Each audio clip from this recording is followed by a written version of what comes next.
Hello বন্ধুরা, wbporashona.com চ্যানেলে সবাইকে স্বাগত। আজ আমরা সপ্তম শ্রেণীর বিজ্ঞানের তড়িৎ অধ্যায়ের কিছু গুরুত্বপূর্ণ অতি সংক্ষিপ্ত প্রশ্নের উত্তর তোমাদের সাথে আলোচনা করব। তবে শুরুতেই আলোচনা করে রাখতে চাই একটা বিশেষ বিষয়। wbporashona.com বাংলার প্রথম ডিজিটাল প্রশ্ন উত্তর সহায়িকা। পাঠ্য বিষয়ের বিভিন্ন প্রশ্নের উত্তর আলোচনা তোমরা যদি বিনামূল্যে পড়তে চাও তবে এখনই ভিজিট করো আমাদের ওয়েবসাইট wbporashona.com এ। লিংক ডেসক্রিপশন বক্সে দেওয়া আছে। তোমরা যারা হোয়াটসঅ্যাপ ইউজ করো বা তোমাদের বাবা মায়েদের হোয়াটসঅ্যাপ রয়েছে তাদেরকে বলছি তোমরা চাইলে আমাদের হোয়াটসঅ্যাপ চ্যানেলে জয়েন করতে পারো। এর মাধ্যমে তোমরা বিভিন্ন পড়াশোনা সংক্রান্ত তথ্য, বিভিন্ন আপডেটস, ভিডিওস তোমাদের হোয়াটসঅ্যাপে পেতে থাকবে এবং ওই চ্যানেলের লিংক ডেসক্রিপশন বক্সে দেওয়া রয়েছে। তাহলে চলো আর দেরি না করে শুরু করে দিই আজকের আলোচনা। প্রথম প্রশ্ন, সুপরিবাহী পদার্থ কাকে বলে? উত্তরটা হচ্ছে যে সকল পদার্থের মধ্য দিয়ে সহজেই তড়িৎ পরিবাহিত হতে পারে তাকে তড়িতের সুপরিবাহী পদার্থ বলা হয়। যেমন যে কোনো ধাতু কিন্তু তড়িতের সুপরিবাহী। এই জন্য দেখবে বাড়িতে যে সমস্ত ইলেকট্রিক তার থাকে তার বেশিরভাগটাই কিন্তু তামার দিয়ে তৈরি। তামা একটা ধাতু এবং তামার মধ্যে দিয়ে ইজিলি তড়িৎ প্রবাহিত হতে পারে, তাই তামা সুপরিবাহী। তড়িতের সুপরিবাহী পদার্থের দুটি উদাহরণ দাও। উত্তর দেখব লোহা ও তামা। তৃতীয় প্রশ্ন, তড়িতের কুপরিবাহী পদার্থের দুটি উদাহরণ দাও। অর্থাৎ যার মধ্যে দিয়ে তড়িৎ প্রবাহিত হতে পারে না সেরকম দুটো পদার্থ হলো কাঁচ ও প্লাস্টিক। এই জন্য দেখবে আমরা যে সমস্ত লাইট ইউজ করি তার যে সুইচ, সেই সমস্ত সুইচই কিন্তু এই ধরনের অন্তরক পদার্থ দিয়ে তৈরি, যার মাধ্যমে তড়িৎ কিন্তু যেতে পারে না। ওয়ান টাইপ অফ প্লাস্টিক বা বেকে লাইট এই ধরনের পদার্থ দিয়ে কিন্তু সুইচ বা এই সুইচ বোর্ড এই ধরনের ম্যাটেরিয়াল তৈরি হয়।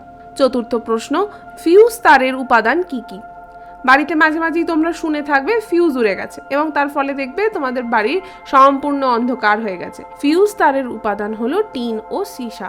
পঞ্চম প্রশ্ন, বাল্বের ফিলামেন্ট কোন ধাতু দিয়ে তৈরি? উত্তরটা হচ্ছে টাংস্টেন দিয়ে তৈরি হয়। ষষ্ঠ প্রশ্ন, ইলেকট্রিক ইস্ত্রি কোন উপাদানের তারের দ্বারা তৈরি? এটি হলো নাইক্রোম। নাইক্রোম তার দিয়ে ইলেকট্রিক ইস্ত্রি তৈরি হয়। এটা কিন্তু পরীক্ষায় বহুবার এসেছে, পরেও আসবে, সুতরাং ভালোভাবে প্রশ্নের উত্তরটা মনে রাখবে। সপ্তম প্রশ্ন, এলইডির মধ্যে তড়িৎ প্রবাহের ফলে কোন শক্তি কোন শক্তিতে রূপান্তরিত হয়? উত্তরটা হচ্ছে তড়িৎ শক্তি আলোক শক্তিতে রূপান্তরিত হয়। পরের অংশে তো যাব, তার আগে আলোচনা করে নেব একটা ছোট্ট বিষয়। তোমরা অনেকেই হিস্ট্রি জিওগ্রাফি পড়তে পছন্দ করো না, কারণ মোটা মোটা সহায়িকা বেশ ভয় পাও, কতটা পড়বে আর কি বাদ দেবে তা বুঝতে পারো না। তাই তোমাদের এই সমস্যার কথা মাথায় রেখে wbporashona.com নিয়ে এসেছে to the point ebook series. কি থাকছে? এক নজরে শর্ট নোটস। হ্যাঁ, তোমরা এক নজরে নোটস পেয়ে যাচ্ছ এই ইবুকগুলোতে, যেখানে পুরো সিলেবাসকে আমরা মাত্র 20 পাতার মধ্যে এনেছি। অর্থাৎ তুমি যদি এই 20-25 পাতা ভালোভাবে পড়ে ফেলতে পারো তোমার পরীক্ষায় নাম্বার পাওয়া হয়ে যাবে ভীষণ সোজা। তা তুমি কি করবে? যদি তুমি এখনই কিনতে চাও তাহলে দেখো স্ক্রিনে একটা নাম্বার দেওয়া রয়েছে 9614581033। এই নাম্বারে তুমি আমাদের হোয়াটসঅ্যাপ করতে পারো এবং হোয়াটসঅ্যাপে লিখবে আমি কিনতে চাই বলে কোন সাবজেক্ট কিনতে চাইছো, অর্থাৎ ইতিহাস ভূগোল সেই সাবজেক্টের নাম লিখবে। যদি তোমরা দুটোই কিনতে চাও তাহলে দুটোর নামই লিখবে। এখন অফার চলছে, তো তাড়াতাড়ি তোমরা আমাদের সাথে কন্ট্যাক্ট করো যাতে তোমরা এই অফারটা পেতে পারো।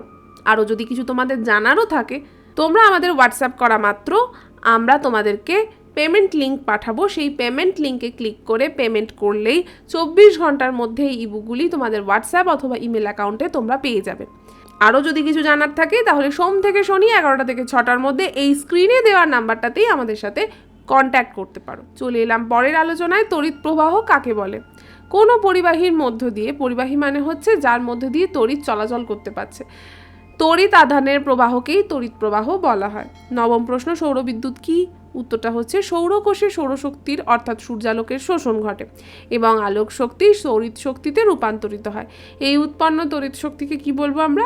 সৌরবিদ্যুৎ। যেমন ধরো সোলার হিটার বা সোলার কুকার, এই সমস্ত ক্ষেত্রে কিন্তু এই পদ্ধতিতেই রান্নাবান্না বা জল গরম এই সমস্ত কাজ করা যায়।